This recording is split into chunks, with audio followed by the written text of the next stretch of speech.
So நிறைய பேருக்கு இந்த opening range break out trading strategy already தெரிஞ்சிருக்கும். பட் அதை எப்படி நீங்கள் பிட்காயினில் அப்ளை பண்ணி ட்ரேட் பண்ணலாம் அப்படின்றது தான் டீட்டெயிலாக இந்த வீடியோவில் பார்க்க போகிறோம். ஓப்பனிங் ரேஞ்ச் பிரேக் அவுட்டோட ஓவரால் கான்செப்ட் வந்து ரொம்பவே சிம்பிள். அது என்னன்னா, நம்ம ஓவராலாக ஒரு ஸ்பெசிஃபிக் பீரியட் இந்த டைம்லேருந்து இந்த டைமுக்குள்ளே என்ன ரேஞ்சில் இருக்குது அந்த பர்டிகுலர் அசெட், அந்த பர்டிகுலர் பிட்காயினாக இருக்கலாம், நிஃப்டியாக இருக்கலாம், பேங்க் நிஃப்டியாக இருக்கலாம், வாட் எவர் இட் இஸ், அந்த ரேஞ்ச்லேருந்து அப் சைடோ இல்லை டவுன் சைடோ பிரேக் அவுட் ஆச்சுன்னா நம்ம லாங் ட்ரேடோ இல்லை ஷார்ட் ட்ரேடோ போவோம். ஸோ அதுதான் ஓவரால் இந்த கான்செப்ட்.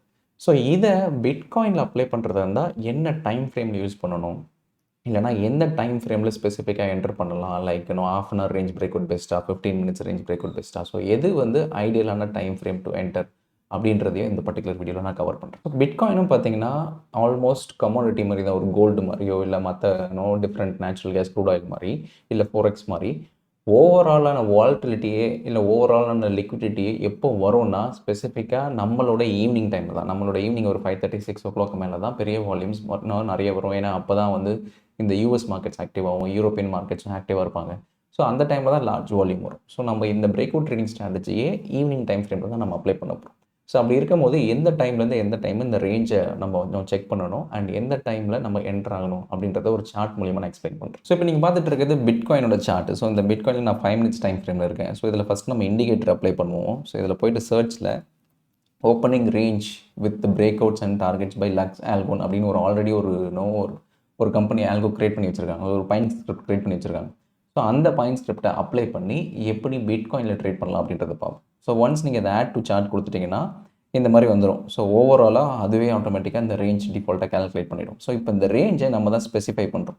ஸோ இங்கே செட்டிங்ஸ் போனீங்கன்னா செட்டிங்ஸில் இந்த டைம் பீரியட் இருக்கும். உங்களுக்கு வந்து யூஸ்வலி பார்த்தீங்கன்னா இந்த 5 minutes ரேஞ்ச் பிரேக் அவுட்டு, இல்லைனா 10 minutes ரேஞ்ச் பிரேக் அவுட் அந்த மாதிரி இருக்கும். ஸோ நிறைய பேர் என்ன பண்ணுவாங்கன்னா அந்த 15 minutes ரேஞ்ச் பிரேக் அவுட் வைப்பாங்க. 15 minutes ரேஞ்ச் பிரேக் அவுட் வச்சுட்டு ஏதாவது ஒரு ஸ்பெசிஃபிக் டைம் வைப்பாங்க. இப்போ 5:30னா 5:30 to ஒரு 5:45 அப்படின்னா அது ஒரு 15 minutes range break out. So இந்த ரேஞ்ச் பிரேக் அவுட்டில் இப்போ அப்ளை பண்ணிங்கன்னா இந்த மாதிரி சின்னதாக ரேஞ்ச் இருக்கும். ஏன்னா ஓவராலாக பிட்காயினை பொறுத்த வரைக்கும் 24 மணி நேரம் ட்ரேட் ஆகுது. ஸோ 24 மணி நேரத்தில் நம்ம வெறும் 15 hours விண்டோ வச்சோம்னா ரொம்பவே வெரி வெரி மினிமலாக இருக்கும். ஸோ நிறைய ஒரு பெரிய மூவ்மெண்ட்டை நம்ம கேப்சர் பண்ண முடியாது. அண்ட் அதே மாதிரி நிறைய ஜிக்ஸாக்ஸ் வரும். பட் இதை வந்து நீங்கள் 15 minutes ரேஞ்ச் பிரேக் அவுட்டில் வச்சிங்கன்னா அது எனி டைம் ஃப்ரேமில் வச்சுக்கலாம். காலையில் 5:30 வச்சுக்கலாம், இல்லை ஈவினிங் 5:30 வச்சுக்கலாம். அண்ட் வச்சுட்டு நீங்கள் இந்த மாதிரி சப்போஸ் இப்படி ஒரு ரேஞ்ச் இருக்குன்னா அந்த ரேஞ்ச் அது பிரேக் அவுட் ஆகி கீழே போச்சுன்னா அந்த ரேஞ்சோட 50%. ஸோ ரேஞ்ச் ஒரு 1000 பாயிண்ட் இருக்குன்னா அதோட 50% 500 பாயிண்ட். ஸோ அந்த 500 பாயிண்ட் நம்ம டார்கெட்டாக வச்சுட்டு வெளியே வந்துடலாம். ஸோ 15 minutes வச்சிங்கன்னா உங்களுக்கு ஓவராலாக பார்த்தீங்கன்னா மல்டிபிள் ட்ரேட்ஸ் வரதுக்கு சான்சஸ் இருக்குது. இப்போ இதெல்லாம் பார்த்தீங்கன்னா இங்கே பை வருது, திருப்பி செல் வருது, அகைன் பார்த்தீங்கன்னா பை வருது, அகைன் பார்த்தீங்கன்னா செல்னு வருது, திருப்பி பை வருது, அகெயின் திருப்பி பார்த்தீங்கன்னா இன்னொரு வாட்டி செல் வருது, பை செல்லுன்னு இந்த மாதிரி மல்டிபிள் வாட்டி ஒரே நாளில் ஏகப்பட்ட ட்ரேட்ஸ் வரும். ஸோ அதனால் நமக்கு மானிட்டர் பண்ணி ட்ரேட் பண்ணுறது ரொம்பவே கஷ்டமாக இருக்கும். அதுக்கு பதிலாக ஜஸ்ட் ஒரே ஒரு ட்ரேட் பர் டே அப்படின்னு இருந்ததுன்னா நமக்கு எக்ஸிக்யூஷனுக்கும் ஈஸியாக இருக்கும், மானிட்டர் பண்ணுறதுக்கும் ஈஸியாக இருக்கும். ஸோ ஒரே ஒரு ட்ரேட் பர் டே வைக்கிறதா இருந்தால் 15 minutes வச்சா ஒர்க் அவுட்டே ஆகாது. ஸோ அதுக்கு நம்ம பெரிய விண்டோ வைக்கணும். ஸோ அதுக்கு பெஸ்ட்டே நம்ம என்னென்னா நம்மளோட ஓவரால் ரேஞ்சை பெருசுப்படுத்துகிறோம். ஸோ ஓவராலாக 12 hours விண்டோ வைக்கணும். ஸோ 24 hours சொன்னோம் இல்லையா ஓவரால் பிட்காயின் ஓவரால் கிரிப்டோவோட டைமிங், அதில் 12 hours கம்ப்ளீட் ஆஃப் த டே வந்து ரேஞ்சாக வச்சுக்கலாம். ஸோ காலையில் 5:30 ஈவினிங் 7:30 வரைக்கும் வச்சுருவோம். ஸோ தட் ஒரு ஹோல் 12 hours கவர் ஆகும். அந்த ரேஞ்சை அது பிரேக் அவுட் பண்ணி போகும்போது நமக்கு 2 விஷயம் நடக்கும். ஸோ ஓவரால் ரேஞ்சே ஒரு 1000 பாயிண்ட் இருக்குன்னா அதுலேருந்து பிரேக் அவுட் ஆகி போகுதுன்னா மினிமமே நமக்கு 500 பாயிண்ட் கிட்ட ப்ராஃபிட்ஸ் வரும் இன்கேஸ் வந்ததுன்னா. ஸோ இந்த ஓவரால் ப்ராஃபிட் பர் ட்ரேட் வந்து ரொம்பவே அதிகமாக இருக்கும். நீங்கள் 15 minutes ரேஞ்ச் பிரேக் அவுட் வச்சிங்கன்னா ஓவராலே பார்த்தீங்கன்னா ஒரு 300 பாயிண்ட் தான் ரேஞ்ச் இருக்குது. அதில் ஆஃப்னு பார்த்தீங்கன்னா 150 பாயிண்ட். அண்ட் அதுலேயும் உங்களுக்கு சார்ஜஸ்லாம் போயிடும். ஏன்னா பிரேக் ஈவன் பிட்காயினில் நீங்கள் கிரிப்டோவில் டெல்டாவில் ட்ரேட் பண்ணுறீங்கன்னா பிரேக் ஈவன் காஸ்ட்டே உங்களுக்கு 100 பாயிண்ட்ஸ் வந்துடும். ஸோ இந்த மாதிரி பெரிய ரேஞ்ச் வைக்கும் போது ப்ராஃபிட் பர் ட்ரேட் அதிகமாக இருக்கும். ஸோ இப்போ நான் வந்து ஓவராலாக 12 hours டைம் ஃப்ரேம் வச்சுட்டேன். இப்போ 12 hours டைம் ஃப்ரேமில் இப்போ பார்த்தீங்கன்னா இதெல்லாம் க்ரீனாக இருக்கோ, இதெல்லாம் க்ரேவாக இருக்கோ அந்த க்ரே தான் அந்த 12 hours விண்டோ. அதுக்கப்புறமா நடக்கிறது தான் அதுக்கு ஃபர்தராக பிரேக் அவுட் ஆகுதா இல்லையான்றது. ஸோ இந்த சார்ட்டில் பார்த்தீங்கன்னா கிளியராக தெரியும். ஸோ 6th July அன்னைக்கு ஃப்ரம் மார்னிங் 5:30 to ஈவினிங் 5:30 பார்த்தீங்கன்னா மார்க்கெட் கம்ப்ளீட் ரேஞ்ச் போண்டா இருக்குது. அதுக்கப்புறமா அந்த ரேஞ்சை பிரேக் அவுட் ஆகுது.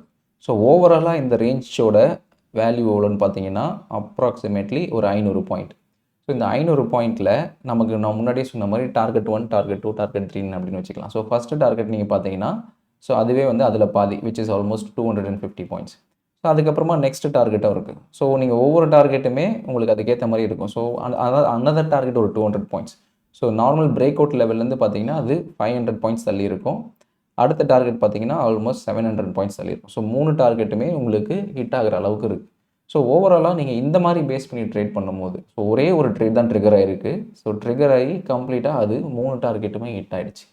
ஸோ இந்த மாதிரி நம்ம பண்ணும்போது நீங்கள் மல்டிபிள் லாட்ஸ் ஒரு 30 லாட்டில் பண்ணுறீங்கன்னா ஃபஸ்ட்டு 10 லாட்டு முதல் டார்கெட்டில் எக்ஸிட் பண்ணிடலாம். செகண்ட் 10 லாட்டு ரெண்டாவது டார்கெட்டு, மூணாவது 10 லாட்டு வந்து மூணாவது டார்கெட்டில் எக்ஸிட் பண்ணிடலாம். இல்லைனா நான் ரொம்ப கன்சர்வேட்டிவ்னா நீங்கள் ஃபஸ்ட்டு டார்கெட்லேயே கூட எல்லாத்தையும் எக்ஸிட் பண்ணிடலாம். அண்ட் இதோட ஸ்டாப் லாஸ் பார்த்தீங்கன்னா அந்த ரேஞ்ச் இப்போ நான் இந்த ரேஞ்சில் இந்த இடத்துல பிரேக் அவுட் ஆயிருக்கு. ஸோ ஆல்மோஸ்ட் பார்த்தீங்கன்னா 1,08,000 பிரேக் அவுட் ஆயிருக்கு. அதோட ஸ்டாப் லாஸ் பார்த்தீங்கன்னா அந்த ரேஞ்ச் லோவாக தான் இருக்கும். So which is 1,07,800 something. So ஓவராலாக உங்களோட ரிஸ்க் 500 பாயிண்ட்ஸு அண்ட் உங்களோட ரிவார்ட் பார்த்தீங்கன்னா 250 points first target. Second target பார்த்தீங்கன்னா 500 points. So 1:0.5 risk reward ratio ஒரு ஃபஸ்ட்டு டார்கெட்டில், 1:1 ratio risk reward for second டார்கெட்டில், 1:1.5 ரிஸ்க் ரிவார்ட் ரேஷியோ தேர்ட் டார்கெட்டில். ஸோ அந்த மாதிரி நீங்கள் பிரித்து ட்ரேட் பண்ணிக்கலாம். அண்ட் இதை நீங்கள் ஜஸ்ட் மார்க்கெட்டில் நீங்கள் ஓவராலாக எவ்ரிடே நம்மளோட ஈவினிங் 5:30க்கு நீங்கள் ஓப்பன் பண்ணிங்கன்னா இந்த சார்ட்டோட ஹை ரேஞ்சும் இந்த சார்ட்டோட லோ ரேஞ்சும் தெரிஞ்சிடும்.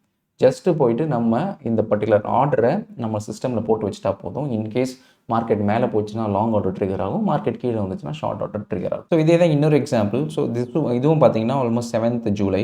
ஸோ மார்னிங் 5:30லேருந்து ஈவினிங் 5:30 வரைக்கும் அந்த கிரே ஏரியா தான் overall range. So high range என்ன லோ ரேஞ்ச் என்னன்னு தெரிஞ்சிருச்சு. அந்த கரெக்டாக 5:30க்கு அப்புறமா அந்த லோவை பிரேக் பண்ணுது.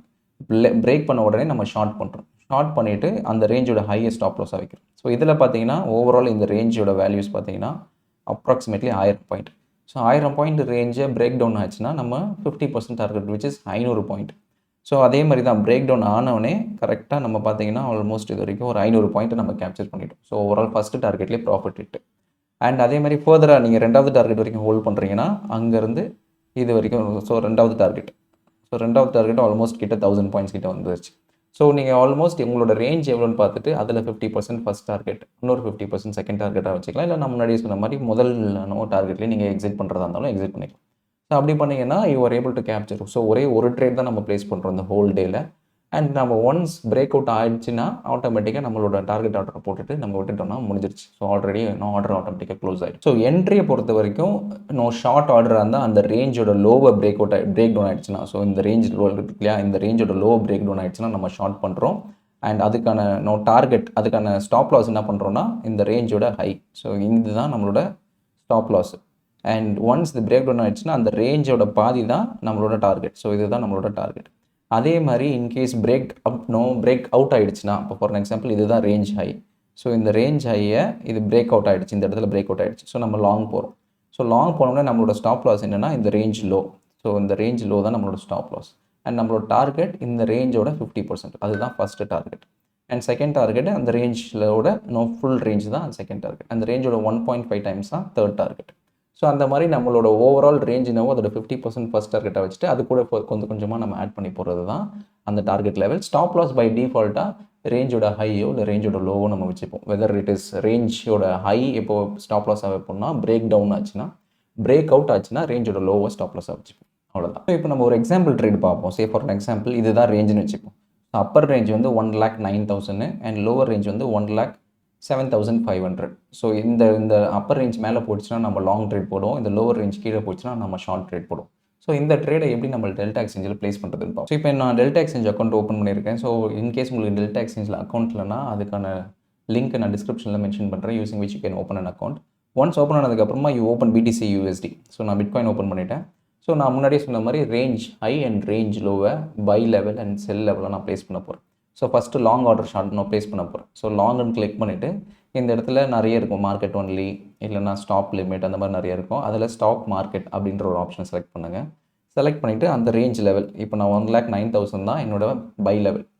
அது வந்துருச்சுன்னா ஆட்டோமேட்டிக்காக ஆர்டர் ப்ளேஸ் பண்ணணும்னு போட்டு ஒரு 10 லாட்ஸ் போட்டு நான் பைன்னு கொடுத்துட்டேன்னா ஆட்டோமேட்டிக்காக அது ஒரு கன்ஃபர்மேஷன் கேட்கும். ஜஸ்ட் ப்ளேஸ்ன்னு கொடுத்துட்டிங்கன்னா உங்களோட ஆர்டர் இங்கே பெண்டிங்காக இருக்கும். ஸோ இந்த இடத்துல நீங்கள் க்ரீன் மார்க் இருக்கு இல்லையா, இன்கேஸ் மார்க்கெட் அங்கே வந்துருச்சுன்னா பை ஆர்டர் ட்ரிகர் ஆகிடும்.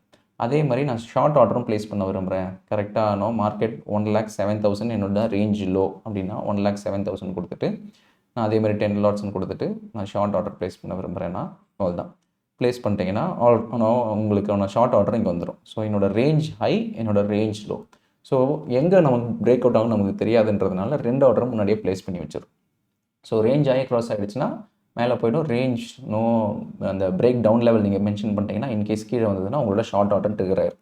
ஸோ பை டிஃபால்ட்டாக ரெண்டுமே இங்கே ட்ரிகர் ஆயிடும். பெண்டிங்கில் இருக்கும். இன்கேஸ் இப்போ மார்க்கெட்டு கீழே வருது அப்படின்னா என்ன ஆகும்னா, கீழே வந்து உங்களோட ஷார்ட் ஆர்டர் ட்ரிகர் ஆகிடுச்சுன்னா உங்களோட பை ஆர்டர் ஆட்டோமேட்டிக்காக ஸ்டாப் லாஸ் ஆர்டராக தான் இருக்க போகுது. ஏன்னா பை டிஃபால்ட்டாக நம்ம ப்ளேஸ் பண்ணி வச்சிட்டோம். இன்கேஸ் நீங்கள் பை ட்ரிகர் ஆகிடுச்சு அப்படின்னா உங்களோட ஷார்ட் ஆர்டர் நீங்கள் ட்ரிகர் பண்ணிடுறது ஸ்டாப் லாஸ் ஆகிடும். இது இல்லாமல் ஒன்ஸ் எக்ஸிக்யூட் ஆகிடுச்சுன்னா நீங்கள் ஆட்டோமேட்டிக்காக டார்கெட் ஆர்டரும் ப்ளேஸ் பண்ணிக்கலாம். சப்போஸ் இப்போ உங்களுக்கு வந்து பை ஆர்டர் ட்ரிகர் ஆகிடுச்சு 1,09,000 பை ஆர்டர் ட்ரிகர் ஆகிடுச்சு. இப்போ நீங்கள் ஸ்டாப் லாஸ் அதுக்கான ஒரு ப்ராஃபிட் டார்கெட் ஆர்டர் வைக்கணும்னா இங்கே டேக் ப்ராஃபிட் மார்க்கெட்டுன்னு இருக்கு இல்லையா, அந்த இடத்துல நீங்கள் செலக்ட் பண்ணிவிட்டு ஸோ இப்போ சப்போஸ் 1,09,000 இருக்குன்னா இப்போ நான் 1,10,000 வைக்க போகிறேன் அப்படின்னா 1,10,000 வச்சுட்டு அதே 10 லாட்ஸ்ன்னு கொடுத்துட்டு நீங்கள் இங்கே ப்ளேஸ் பண்ணிட்டீங்கன்னா ஆட்டோமேட்டிக்காக எப்போ அந்த ஸ்பெசிஃபிக் லெவல் வருதோ அப்போ அது ஆட்டோமேட்டிக்காக எக்ஸிட் ஆயிடும். ஸோ இந்த ஷார்ட் ஆர்டரோ இல்லை லாங் ஆர்டரோ ட்ரிகர் ஆனதுக்கு அப்புறமா தான் நீங்கள் டார்கெட் ஆர்டரை ப்ளேஸ் பண்ண முடியும். அதுக்கு முன்னாடி ப்ளேஸ் பண்ணிங்கன்னா ரிஜெக்ட் ஆகிடும். ஸோ அந்த எக்ஸிக்யூஷன் ஆகிற வரைக்கும் வெயிட் பண்ணுங்கள். ஆனதுக்கப்புறமா உங்களோட டார்கெட் ஆர்டர் ப்ளேஸ் பண்ணிக்கலாம். ஸோ பை டிஃபால்ட்டாக இப்படி தான் ஆர்டர்ஸ் ப்ளேஸ் பண்ணணும் பேஸ்ட் ஆன் உங்களோட ரேஞ்ச் பிரேக் அவுட் லெவல் என்னன்னு தெரிஞ்சதுக்கப்புறம். ஸோ இதுதான் உங்களோட செட்டிங். காலையில் 5:30லேருந்து ஈவினிங் 5:30 இதுதான் 12 hours டைம் விண்டோ. ஸோ நீங்கள் இந்த செட்டிங்ஸ் அப்ளை பண்ணும்போது பை டிஃபால்ட்டாக டைம் பீரியட் 12 hours செலக்ட் பண்ணுங்கள். அண்ட் தென் ஓவராலாக கரண்ட் டைம் ரேஞ்ச் இருக்குது பார்த்தீங்களா, அது மார்னிங் 5:30லேருந்து ஈவினிங் 5:30ன்னு கொடுத்துட்டு ஸ்பெசிஃபிக்காக இந்த டைம் ஜோனை கரெக்டாக மென்ஷன் பண்ணுங்கள். UTC 5:30 தான் நம்மளோட டைம் ஜோன். ஸோ அதை கரெக்டாக நீங்கள் மென்ஷன் பண்ணிட்டீங்கன்னா நம்மளோட மார்னிங் 5:30லேருந்து ஈவினிங் 5:30 வரைக்கும் அந்த ரேஞ்ச் இருக்கும். ஸோ ஈவினிங் 5:30க்கு அப்புறமா எல்லாருக்குமே மார்க்கெட்டுக்கு டைம் இருக்கும், ஆக்சஸ் இருக்கும். ஸோ ஜஸ்ட் லாகின் பண்ணிவிட்டு என்ன ஸ்பெசிஃபிக் ரேஞ்சோ அந்த ரேஞ்சுக்கான பை ஆர்டரும் செல் ஆர்டரும் போட்டுட்டு நீங்கள் வெயிட் பண்ணால் போதும். எக்ஸிக்யூஷன் ஆனதுக்கப்புறம் நீங்கள் ஸ்டாப் லாஸ் ஆர்டர் எக்ஸிக்யூஷன் ஆனதுக்கப்புறம் நீங்கள் டார்கெட் ஆர்டர் ப்ளேஸ் பண்ணிக்கலாம். அவ்வளோதான். So this is what I want to convey. So ஓவராலாக உங்களுக்கு ஒரு ரூல் பேஸ்ட் மெக்கானிசம் வேணும், சிம்பிளிஃபைடாக வேணும். பெருசாக நான் காலையிலேருந்து ஈவினிங் வரைக்கும் மானிட்டர் பண்ண டைம் இல்லைன்றவங்களுக்கு இது ஒரு simplified approach to trade bitcoin. So இப்போ எக்ஸ்பிளைன் பண்ணுறது ஏதாவது டவுட்ஸ் இருந்தால் நீங்கள் கமெண்ட்ஸில் மென்ஷன் பண்ணுங்கள், நான் அட்ரஸ் பண்ணுறேன்.